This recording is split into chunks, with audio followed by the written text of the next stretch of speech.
দেখে নিন এই নোটটি। এই নোটটি অনেক মূল্যবান রয়েছে।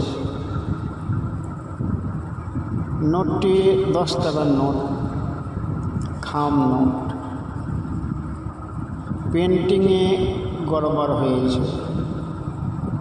এই পেন্টিংয়ে গড়বড় হওয়া নোট যদি কারোর কাছে থাকে, সে নোটটি যে কোনো নোট হোক না কেন, 2 টাকা, 5 টাকা, 10 টাকা, 50 টাকা, 100 টাকা, 500 টাকা, 2000 টাকা, এর মধ্যে যে কোনো নোট যদি ডবল পেন্টিং হয়ে থাকে, তো এই নোটটি মূল্যবান রয়েছে।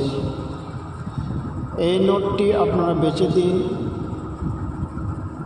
বিনা রেজিস্ট্রেশন চার্জে আপনার নোট বিক্রি হয়ে যাবে। নো রেজিস্ট্রেশন চার্জ, ফ্রডের হাত থেকে বেঁচে যান। আমি হাবিবুর রহমান।